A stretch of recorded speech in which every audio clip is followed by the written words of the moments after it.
ito na siya guys. Natapos ko na. Hindi na lang. Ayan. Pakita ko sa'yo.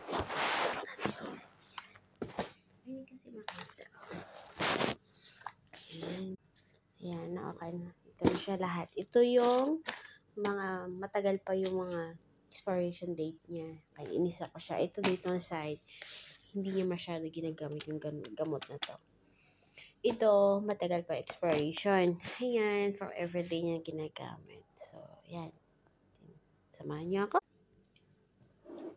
Ayan, samahan niyo akong mag-ayos.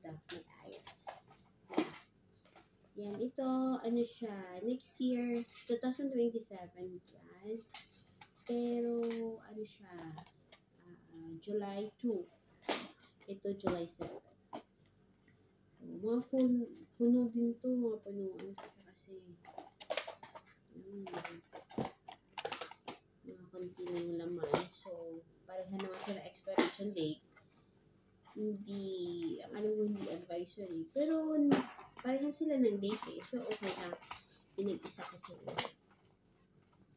Oo, para hindi agaw espasyo yung space box. Tapos, hindi ko na ano. Ayan. Ito pang November.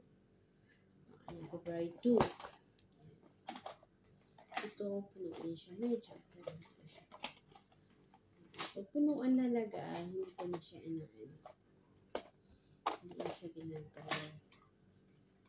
Kasi dami talagang gamot niya. As in, madami. Alam niyo lang. Sobrang dami. Talaga. Hindi ko alam kung paano niya iinumin lahat ng mga gamot na to. For how many years na nag-stay ako sa kanya. Pero, alam niyo na. Di ba? Yan. Pero ito isi-separate ko pa rin yung everyday na dinidrink niya. Para hindi rin mahirapan yung kapalit ko. Ayan. So, ayan. Ayan. Panuan siya. Panay lang din kasi manatira pang tatlo dito kami kasama. Nagkasya naman siya. Ito yung everyday niya. Isi-separate ko na rin siya. Kasi alam ko gagawa ako ng bago. Kasi may ginagawa akong ano. Yung meron ko pala dito. Ngayon na lang. Sige na lang. Basta ang malaki pa dito. Ay, naku. Mahirap guys pag mag-alaga ka ng may sakit na. Ang daming gamot na maintenance. Kailangan may... Yan! Ito na. Natapos ko na rin finally. See what I did. Ayan, ito yon. Ito, ano siya, ano dito? Yan yung matagal na expiration, hindi niya masyado ginagamit yan. So, close na natin ito. Everyday, ginagamit niya naman to, pero hindi lang everyday. Tapos yung, ito, pag naubos kasi yan dito, kasi ito yung everyday. Pag naubos kasi yung sa box niya, dito sila kukuha. Para at least na-organize na siya. Ayan. See? Na siya. Ito na siya. At least 2 box na yung ano niya. Gamit niya sa medicine niya.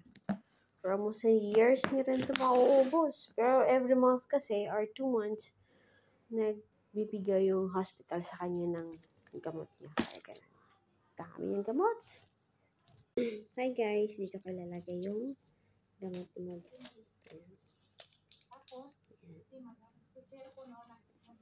Ganyan siya. Yan, dito natin siya ilalagay. For 1 week yung gamot to.